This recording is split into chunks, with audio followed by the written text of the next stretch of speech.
Hello everyone. जैसा कि हम लोग पिछले वीडियो में जैव मंडल के बारे में पढ़ चुके हैं, बायोस्फीयर के बारे में पढ़ चुके हैं। अब हम लोग इस वीडियो में यहाँ पर भारत के जो वनस्पति हैं, कितने प्रकार के वनस्पति भारत में पाए जाते हैं और कहाँ पर किस प्रकार के वनस्पति पाए जाते हैं, बाय चार्ट के माध्यम से पढ़ेंगे। ठीक है, यहाँ पर देखेंगे कि कहाँ पर किस प्रकार के वनस्पति पाए जाते हैं, वन क्या होता है और वनस्पति क्या होता है, इसको समझने का यहाँ पर हम लोग प्रयास करेंगे। सबसे पहले जो है वन वन का अगर डेफिनेशन लिखे तो बड़े बड़े बड़े बड़े वृक्षों एवं झाड़ियों का विशाल जो क्षेत्र होता है उसको वन कहते हैं। बड़े वृक्षों एवं झाड़ियों द्वारा ढके हुए क्षेत्र को वन कहा जाता है। वन जो है, कुछ भारत में जो वन है उसको हम लोग कई प्रकार में बांटते हैं। और वन जो होता है भारत में वो कहीं पे अलग होता है, कहीं पे अलग होता है। इसलिए अलग होता है क्योंकि भारत का भूभाग का स्वरूप अलग अलग है। कहीं पे पहाड़ है, कहीं पे मैदान है, कहीं पे पर्वत है, कहीं पे पठार है, कहीं पे नदी है। इस कारण जो है वन अलग अलग तरह का वन अलग अलग जगह पाया जाता है। दूसरा हमारे पास क्या है, तापमान। तापमान अलग अलग होने के कारण वन अलग अलग जगह पर अलग अलग तरह का पाया जाता है। और अगर देखें जलवायु के टेम्परेचर वगैरह, जलवायु उसी में आ जाएगा। उसके बाद अगर हम देखें मिट्टी, मिट्टी जो है अलग अलग जहां पर जिस तरह का मिट्टी पाया जाएगा वहां पर उस तरह का वन पाया जाएगा। मिट्टी के कारण भी वन अलग अलग पाए जाते हैं अलग अलग जगह पर। इन सभी वनों को हम लोग 5 भागों में डिवाइड करके पढ़ते हैं हम लोग। सबसे पहले हम लोग उष्णकटिबंधीय सदाबहार वन, उष्णकटिबंधीय पर्णपाती वन, उष्णकटिबंधीय कंटीले या झाड़िये वन जिसको मरुस्थलीय वन भी कहा जाता है, उसका पर्णपाती वन, मैग्रोव वन या डेल्टाई वन, इस तरह के वनों में बांटकर हम लोग यहाँ पर इसका अध्ययन करेंगे। सबसे पहले हम लोग देखेंगे उष्णकटिबंधीय सदाबहार वन। यहाँ पे इस मैप में, भारत के नक्शा में जहां पर इस तरह से क्रॉस का निशान है, यहाँ पर देखिए ये जो है पश्चिमी घाट है, ये पश्चिमी घाट। और ये जो हिमालय का जो पूर्वी इलाका है, ये जो पार्ट है यहाँ से लेकर यहाँ तक, ये इस पार्ट में, और इस ये अंडमान निकोबार का ये लक्षद्वीप वाला पार्ट भी यहाँ, और इस इतना जगह पर जो है हमारे पास सदाबहार वन पाया जाता है। सदाबहार वन की विशेषता ये है, और सदाबहार वन वैसे जगह पर होगा जहां पर जो है 200 सेंटीमीटर से अधिक वर्षा होनी चाहिए। ठीक है, ये बहुत लंबे लंबे वन होते हैं, जैसे में रबर हो गया, ये सब रबर, बांस जो है, महोगनी, ये सब सदाबहार वन के अच्छे उदाहरण है जिसको हम लोग समझने के लिए समझ सकते हैं। यहाँ पर वर्षा जो है अधिक मात्रा में प्राप्त होती है। आपको पता है, जब जलवायु आप लोग को पढ़ा रहे तो इसमें बताए होंगे कि वर्षा जो है यहाँ पर जो है दक्षिण पूर्व मानसून जो आगे यहाँ से टकराती है और यहाँ 200 पश्चिमी घाट में 200 सेंटीमीटर से अधिक वर्षा कराती है, जिस कारण यहाँ सदाबहार वन पाए जाते हैं। और यहाँ पर भी आपको बताए थे कि यहाँ पर जो यहाँ मेघालय है, यहाँ पता है आपको सबसे अधिक वर्षा होती है। यहाँ पर पूरे विश्व में अगर सबसे अधिक वर्षा अगर कहीं होती है तो वो मेघालय के मानसीराम में होती है, और इस इलाका में सदाबहार वन पाया जाता है। सदाबहार वन होने के लिए वहां पर लगभग 200 सेंटीमीटर से अधिक वर्षा की आवश्यकता होती है। सेंटीमीटर से अधिक वर्षा की आवश्यकता होती है। ये भारत के जो है वेस्टर्न पार्ट पे और कोरोमंडल तट, देखिए ये वाला पार्ट जो है तमिलनाडु कोरोमंडल तट, यहाँ पर जो ये पार्ट जो है इसलिए भी फेमस है क्योंकि लौटती हुई मानसून अगर कहीं बारिश कराती है तो वो भारत के सिर्फ कोरोमंडल तट में, तमिलनाडु के कोरोमंडल तट पर सिर्फ एक जगह वहां बारिश कराती हुई चली जाती है लौटती हुई मानसून। और ये जो है हिमालय का इधर वाला पूरी जगह जो है, ये यहाँ पर जो सदाबहार वन पाए जाते हैं।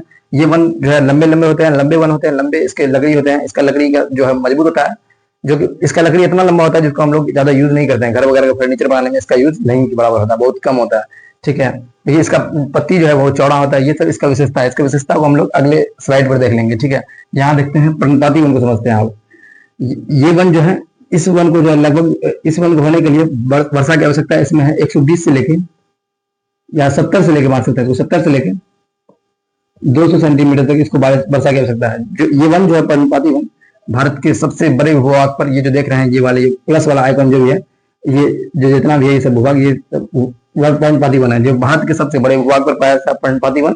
ठीक है, और ये इसका अगला स्लाइड पर समझेंगे इसको कि ये क्या है पर्णपाती वन के बारे में, अगला स्लाइड पर समझते हैं। अब हम लोग यहाँ पर सदाबहार वन और पर्णपाती वन को समझेंगे। यहाँ पर एक एक करके दोनों के बारे में जानेंगे कि ये कहाँ पर किस किस एरिया में क्या चाहिए, इसका स्पेशलिटी क्या है और कौन कौन से लकड़ी यहाँ पर पाए जाते हैं। सबसे पहले कौन कौन से वन पाए जाते हैं यहाँ पर। सबसे पहले सदाबहार वन के बारे में हम लोग पढ़े कि ये वेस्टर्न घाट में पाया जाता है क्योंकि यहाँ पर वर्षा अधिक मात्रा में होती है। इस सदाबहार वन को होने के लिए कम से कम 200 सेंटीमीटर वर्षा की आवश्यकता होती है। इन वन में सबसे अच्छे जो पेड़ है उसका नाम अगर समझना है एग्जाम्पल में, एग्जाम्पल समझते हैं हम लोग तो रोजवुड, महोगनी,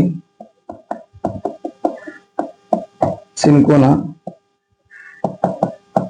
रबर, नारियल। हम लोग यहाँ पर सुनेंगे केरल वगैरह में नारियल बहुत अच्छा मात्रा में होता है। तो यहाँ पर जो है 200 सेंटीमीटर से अधिक वर्षा होती है, इसलिए सदाबहार वन पाए जाते हैं। सदाबहार वन जो है नारियल जो है सदाबहार वन का उदाहरण है, तो यहाँ पर नारियल वगैरह होता है। तो ऐसे इस सदाबहार वन में जो जिस पैर होते हैं उसकी ऊंचाई लगभग 60 मीटर से अधिक होती है। 60 मीटर से अधिक का एरो, 60 मीटर से अधिक ऊंचाई इसका होता है, हाइट ऊंचा होता है, सूर्य के प्रकाश को तुरंत लेता है। ठीक ना, और बढ़ता है। सूर्य का प्रकाश अगर पेड़ पौधे को मिलेगा तो वो जल्दी बढ़ेगा, विस्तार होगा उसका। बांस वगैरह इसी में आता है। ठीक है, उसके बाद हम लोग पढ़ते हैं उष्ण कटिबंधीय वन। ये सब याद रखिएगा, भारत के सबसे बड़े एरिया में फैला हुआ है।